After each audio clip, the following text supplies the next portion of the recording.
নাম শ্ৰী পূজা ডেকা। মই গণজ্যোতি বিদ্যাপীঠ হাইস্কুলৰ 10ম শ্ৰেণীৰ ছাত্ৰী। IIT গুৱাহাটী শিক্ষা প্ৰতিষ্ঠানৰ দ্বাৰা আয়োজিত tinkering labour design thinking level 1 কৰ্মশালাৰ প্ৰতিযোগিতামূলক প্ৰকল্প ষ্টেচনাৰী বক্স আমাৰ বিদ্যালয়ৰ পৰা এটি প্ৰকল্প প্ৰস্তুত কৰা হৈছে। প্ৰকল্পটিৰ বিষয়ে মই অৱগত কৰিব বিচাৰিছোঁ। আমি কৰা ডিজাইন অনুসৰি ষ্টেচনাৰী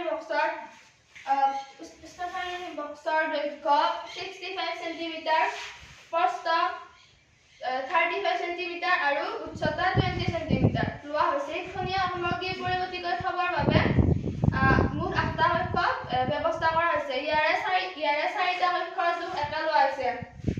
দৈৰ্ঘ্য আৰু প্ৰস্থ 11 আৰু উচ্চতা 10 সেন্টিমিটাৰ আৰু দুটা কক্ষৰ জোখ এটা লোৱা হৈছে। দৈৰ্ঘ্য প্ৰস্থ 11 আৰু উচ্চতা 20 সেন্টিমিটাৰ।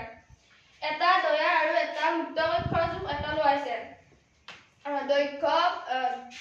দৈৰ্ঘ্য 34 সেন্টিমিটাৰ, প্ৰস্থ 29 সেন্টিমিটাৰ আৰু উচ্চতা 10 সেন্টিমিটাৰ লোৱা হৈছে।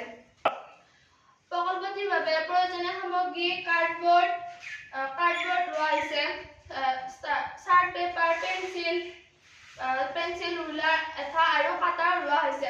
উল্লেখিত জোখ অনুসৰি কাৰ্ডবৰ্ড কাটি প্ৰকল্পটি প্ৰস্তুত কৰা হৈছে। এই ক্ষেত্ৰত আমাৰ বিদ্যালয়ৰ ছাৰ বাইদেউসকলে আগবঢ়োৱা দিহা পৰামৰ্শৰ বাবে তেওঁলোকলৈ কৃতজ্ঞতা জ্ঞাপন কৰিলোঁ আৰু লগতে IIT গুৱাহাটী শিক্ষা প্ৰতিষ্ঠানটোৱে আমাক দিয়া টিংকাৰিং লেবৰ প্লেটফৰ্মখনৰ বাবে তাত নিয়োজিত সকলো ছাৰ বাইদেউৰ ওচৰত আমি কৃতজ্ঞ হৈ ৰ'লোঁ। ধন্যবাদ।